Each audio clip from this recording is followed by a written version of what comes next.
নমস্কার বন্ধুরা, মাই daily trading YouTube চ্যানেলে আপনাদের স্বাগত জানাই। শুক্রবার দিন কি কাজ করেছিলাম সেটা আপনাদের সামনে আমি উপস্থিত করতে পারিনি একটু কাজের ব্যবহারের জন্য, তাই আজ রোববার দুপুরবেলা আপনাদের জানাতে আসলাম। রোববার দিন এই শুক্রবার দিন যে কাজটা করেছিলাম, কি কাজ করেছিলাম, কি লাভ কি লস দেখানো হয়নি আপনাদের, সেটা দেখাতে আপনার সামনে উপস্থিত হলাম। যাই হোক, শুক্রবার দিন আমি একটাই কাজ করেছিলাম, সেটা হচ্ছে এসবিআই কিনেছিলাম, কিন্তু এসবিআইটা নিচের দিকে পড়ে গেছে। কিনেছিলাম 97 টাকা, 797 টাকা 70 পয়সা কিনেছিলাম, আর ক্লোজিং আছে 793 টাকা 55 পয়সায়। লস দেখাচ্ছে 3217 টাকা।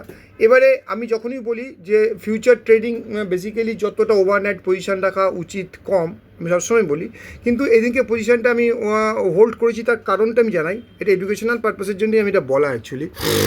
বেসিক্যালি এই এসবিআই সমস্ত শেয়ারের থেকে নিচে আছে। ধরুন আজকে এইচডিএফসি ব্যাঙ্ক বলুন, আইসিআইসিআই ব্যাঙ্ক বলুন, অ্যাক্সিস ব্যাঙ্ক বলুন, কোটাক ব্যাঙ্ক বলুন, সমস্ত ব্যাঙ্কগুলোই কিন্তু উপরের দিকে র্যালি করেছে। কেউ কেউ 52 উইকস হাইয়ের দিকে গেছিলো, কিন্তু বর্তমানে এসবিআই শেয়ারটা কিন্তু এখনও নিচের দিকে ট্রেড করছে। ওই 800 790 770-80-র মধ্যে বহুত দিন ধরে ঘোরাঘুরি করছে।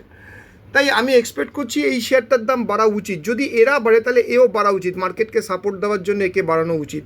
কারণ bank Nifty all time high cross করেছে, সুতরাং আবার অল টাইম হাইয়ের কাছাকাছি আসছে, তাহলে পরে এই নিফটির এই শেয়ারটি এসবিআই একটা গুরুত্বপূর্ণ শেয়ার, সুতরাং তারও একটা মুভমেন্ট হওয়া উচিত।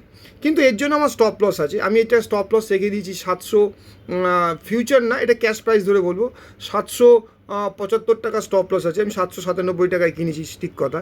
ওই 20-22 টাকা স্টপ লস রাখতেই হবে। আর উপরের দিকে এবারে কত পাবো দেখুন, যেহেতু দিনের দিন পেলাম না, স্টপ লসটা বড় হয়ে গেল।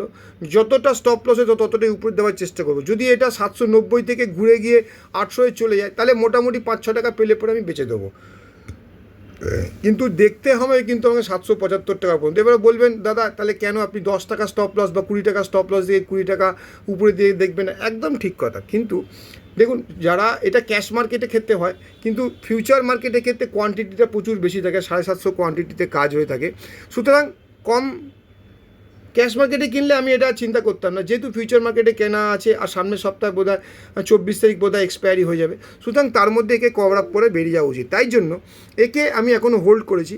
আমি সামনের সপ্তাহ 2-3 দিন দেখব, যদি যদি দেখি যে আগের দিনের ক্লোজিংয়ের উপর, মানে 793 টাকা 55 পয়সার উপর চলছে, এবং আগের দিনের হাইটার উপর যদি চলে, বা 1 ঘন্টার একটা যদি ওভারনাইট ও আগের দিনে মানে লাস্ট 1 ঘন্টার যে ক্যান্ডেলটা, সেটাও যদি তার হাইকে ক্রস করে ওয়েট করে, তাহলে আমি কিন্তু ওয়েট করে যাব।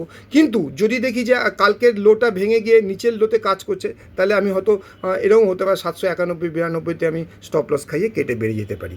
তো সুতরাং এখনও পর্যন্ত আপনাদের জানাবার জন্যই এসেছি যে এই শেয়ারটা থেকে আপাতত আমি লসে আছি 3277 টাকা। এই সপ্তাহে যা যা কাজ করেছি আপনাদের দেখিয়েছিলাম, তাই আজকে আমি দেখিয়ে দিলাম আমার আপাতত পজিশন আছে 3277। কী হবে না হবে সোমবার দিন দেখাবো। সোমবার দিন চ্যানেলটাতে থাকবেন, দেখবেন, সাবস্ক্রাইব করবেন, লাইক করবেন। আবার আসবো সোমবার দিন, দেখা যাবে জিতলাম না হারলাম, এসবিআই থেকে জানাবো আপনাদের কাছে। টাটা, আজকের মতন।